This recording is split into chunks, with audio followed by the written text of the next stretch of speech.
नमस्कार दोस्तों, हर हर महादेव। स्वागत है आपका मेरे यूट्यूब चैनल रुद्र शक्ति दर्शन में। आशा करता हूँ कि आप सभी स्वस्थ हैं, कुशलता से होंगे। दोस्तों, ये जो वीडियो बना रहा हूँ ये बहुत ही महत्वपूर्ण वीडियोज़ हैं और अब बहुत ही आप लोगों को आनंद आने वाला है प्रभु की लीला का।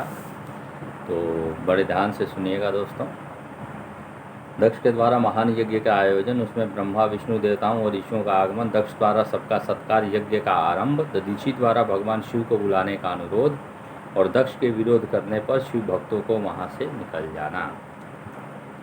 तो ये टॉपिक है आज का, ध्यान दीजिए। ब्रह्मा जी कहते हैं, नारद एक समय दक्ष ने एक बहुत बड़े यज्ञ का आरंभ किया। उस यज्ञ की दीक्षा लेकर उन्होंने उस समय समस्त ऋषियों, महर्षियों तथा देवताओं को बुलाया। वे सभी उस यज्ञ में पधारे। अगस्त, कश्यप, पत्री, वामदेव, भृगु, दधीची, भगवान व्यास, भारद्वाज, गौतम, पैल, पराशर, गर्ग, भार्गव, ककुश, सित, सुमंतु, त्रिक, कंक और वैशंपायन, ये तथा दूसरे बहुसंख्यक मुनि अपने स्त्री पुत्रों को साथ लेकर मेरे पुत्र दक्ष यज्ञ में हर्षपूर्वक सम्मिलित हुए।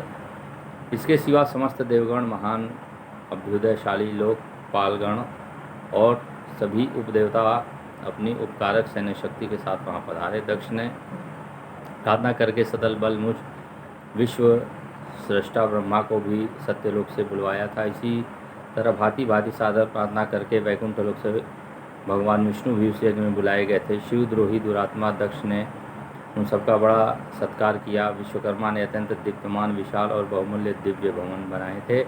दक्ष ने वे ही भवन समागत अतिथियों को ठहरने के लिए दिए। सभी लोग सम्मानित हो उन संपूर्ण भवनों में यथायोग्य स्थान पाकर ठहरे हुए थे। दक्ष का वह महायज्ञ उस समय कनखल नामक तीर्थ में हो रहा था। उसमें दक्ष ने भृगु आदि तपोधनों को ऋत्विज बनाया। संपूर्ण मरुदगणों के साथ वहाँ भगवान विष्णु और उसके अधिष्ठता थे। मैं वेद त्रयी की विधि को दिखाने या बताने वाला ब्रह्मा बना। इसी तरह संपूर्ण दिक्पाल अपने आयुधों परिवारों के साथ द्वारपाल एवं रक्षक बने और सदा कौतूहल पैदा करते थे। स्वयं यज्ञ सुंदर रूप धारण करके दक्ष के उस यज्ञमंडल में उपस्थित था। महामुनियों में से सभी महर्षि स्वयं वेदों के धारण करने वाले थे। अग्नि ने भी उस यज्ञ महोत्सव में शीघ्र ही भविष्य ग्रहण करने के लिए अपने सहस्वरूप प्रकट किए थे। वह 88,000 ऋत्विज एक साथ हवन करते थे। 64,000 देवर्षि उद्गाता थे। अधर्व्यु एवं होता भी उतने ही थे। नारद आदि देवर्षि और सप्तर्षि पृथक पृथक गाथा गान कर रहे थे। दक्ष ने अपने उस महायज्ञ में गंधर्वों, विद्याधरों, सिद्धों, 12 आदित्यों, उनके गणों, यज्ञों तथा नागलोक में विचरने वाले समस्त नागों का भी बहुत बड़ी संख्या में वर्ण किया था। ब्रह्म ऋषि, राजर्षि और देवर्षि समुदाय के बहुसंख्यक नरेश भी उसमें आमंत्रित थे, जो अपने मित्रों, मंत्रियों तथा सेनाओं के साथ आए थे। यजमान दक्ष ने उस यज्ञ में वसु आदि समस्त गण देवताओं का भी वर्ण किया था। कौतुक और मंगलाचार करके जब दक्ष ने यज्ञ की दीक्षा ली तथा जब उसके लिए बारंबार स्वास्थ्य वचन किया जाने लगा, तब वे अपनी पत्नी के साथ बड़ी शोभा पाने लगे। इतना सब करने पर भी दुरात्मा दक्ष ने इस यज्ञ में भगवान शंभु को नहीं आमंत्रित किया। उसकी दृष्टि में कपालधारी होने के कारण निश्चय ही यज्ञ में भाग पाने योग्य नहीं थे। सती प्रजापति दक्ष की प्रिय पुत्री थी, तो भी कपाली पत्नी होने के कारण दोषदर्शी दक्ष ने उन्हें अपने यज्ञ में नहीं बुलाया। इस प्रकार जब दक्ष यज्ञ महोत्सव आरंभ हुआ और यज्ञ मंडप में आए हुए सभी ऋत्विज अपने अपने कार्य में संलग्न हो गए, तो उस समय वहाँ भगवान शंकर को उपस्थित न देख शिव भक्त दधीची अत्यंत उद्विग्न हो उठा और वे यूँ बोले। दधीची ने कहा, मुख्य देवताओं तथा मनुष्यों, आप सब लोग प्रशंसापूर्वक मेरी बातें सुने।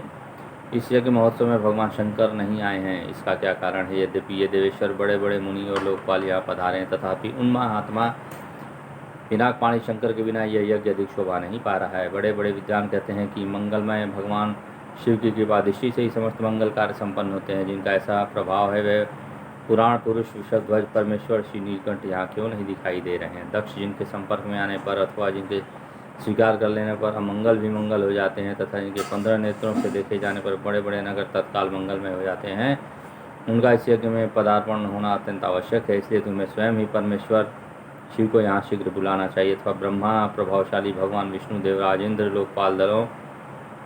लोकपाल गणों, ब्राह्मणों तथा सिद्धों की सहायता से वे सर्वथा प्रयत्न करके इस समय यज्ञ की मूर्ति के लिए तुम्हें भगवान शंकर को यहाँ लाना चाहिए। आप सब लोग उस स्थान पर जाएं जहाँ महेश्वर देव विराजमान हैं। वहाँ से दक्ष नंदिनी सती के साथ भगवान शंभु को तुरंत ले आएँ। देवेश्वरों, जगदम्बा सहित वे परमात्मा शिव यदि यहाँ आ गए तो उनसे सब कुछ पवित्र हो जाएगा और स्मरण से उनके नाम लेने से सारा कार्य पुण्यमय बन जाता है। अतः पूर्ण प्रयत्न करके भगवान ऋषभध्वज को यहाँ ले आना चाहिए। भगवान शंकर के यहाँ पदार्पण करते ही यज्ञ पवित्र हो जाएगा, अन्यथा यह पूरा नहीं हो सकेगा। यह मैं सत्य कहता हूँ। दधीचि का यह वचन सुन दुष्ट बुद्धि वाले मूढ़ दक्ष ने हंसते हुए रोषपूर्वक कहा, भगवान विष्णु संपूर्ण देवताओं के मूल हैं, जिनमें सनातन धर्म प्रतिष्ठित है। जब इनको मैं सादर बुला लिया है तब इस यज्ञ कर्म में क्या कमी हो सकती है, जिनमें वेद यज्ञ और नाना प्रकार के समस्त कर्म प्रतिष्ठित हुए भगवान विष्णु तो यहाँ आ ही गए हैं। इसके सिवा सत्यलोक से लोक पितामह ब्रह्मा वेदों उपनिषदों और विविध आगमों के साथ यहाँ पधारे हैं। देवगणों के साथ स्वयं देवराज इंद्र भी शुभागमन हुआ है तथा आप जैसे निष्पाप महर्षि भी यहाँ आ गए हैं। जो महर्षि यज्ञ में सम्मिलित होने के योग्य हैं, शांत और सुपात्र हैं, वेद और वेदार्थ तत्व को जानने वाले हैं और दृढ़तापूर्वक व्रत का पालन करते हैं, वे सब और स्वयं आप भी यहाँ पदार्पण कर चुके हैं। तब हमें यहाँ रुद्र से क्या प्रयोजन है। विप्रवर, मैंने ब्रह्मा जी से कहने से ही अपनी कन्या रुद्र को ब्याह दी थी। वैसे मैं जानता हूँ हर कुली नहीं है, उनके न माता है न पिता, वे भूत प्रेतों पिशाचों के स्वामी अकेले रहते हैं। उनका अतिक्रमण करना दूसरों के लिए अत्यंत कठिन है। वे आत्म प्रशंसक, मूढ़, जड़, मौनी और श्यालु हैं। इस यज्ञ कर्म में बुलाए जाने योग्य नहीं, इसलिए मैंने उनको यहाँ नहीं बुलाया। अतः दधीचि, आपको फिर कभी ऐसी बात नहीं कहनी चाहिए। मेरी प्रार्थना है कि आप सब लोग मिलकर मेरे इस यज्ञ को सफल बनावें। दक्ष यह बात सुनकर दधीचि समस्त देवताओं और मुनियों को सुनते हुए यह सार गर्भित बात कही। दधीचि बोले, दक्ष, उन भगवान शिव के बिना यह महान यज्ञ अयज्ञ हो गया। अब यह यज्ञ कहलाने योग्य नहीं रह गया। विशेषतः इस यज्ञ में तुम्हारा विनाश हो जाएगा। ऐसा कहकर दधीचि दक्ष की यज्ञशाला से अकेले ही निकल पड़े और तुरंत अपने आश्रम को चल दिए। तदनंतर जो मुख्य शिव भक्त तथा शिव के मत का अनुसरण करने वाले थे, वे भी दक्ष को वैसा ही शाप देकर तुरंत वहाँ से निकले और अपने आश्रमों को चले गए। मुनिवर दधीचि तथा दूसरे ऋषियों के उस यज्ञ मंडप से निकल जाने पर दुष्ट बुद्धि शिवद्रोही दक्ष ने उन मुनियों का उपहास करते हुए कहा। दक्ष बोले, जिन्हें शिव ही प्रिय हैं, वे नाम मात्र से ब्राह्मण दधीचि चले गए। उन्हीं के समान जो दूसरे थे, वे भी मेरी यज्ञशाला से निकल गए। यह बड़ी शुभ बात हुई। मुझे सदा यही अभिष्ट है। देवेश, देवताओं और मुनियों, मैं सत्य कहता हूँ, जिसकी चित्त की विचार शक्ति नष्ट हो गई, जो मंद बुद्धि और मिथ्यावाद में लगे हुए हैं, ऐसे वेद बहिष्कृत दुराचारी लोगों को यज्ञ कर्म में त्याग ही देना चाहिए। विष्णुवादी आप सब देवता और ब्राह्मण वेदवादी हैं, अतः मेरे इस यज्ञ को शीघ्र ही सफल बनावें।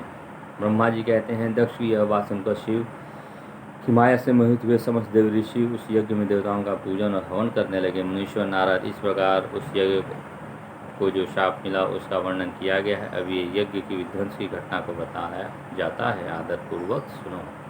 तो दोस्तों, ये वीडियो ध्यान से देखिएगा और अपने पूरे ग्रुप में शेयर करिएगा। बहुत ही रोमांचकारी वीडियो है ये। और मेरे चैनल को सब्सक्राइब करते रहिए। और इसी के साथ मैं ये वीडियो समाप्त करता हूँ दोस्तों। आशा है कि ये वीडियो आपको बहुत ज़्यादा पसंद आएगी।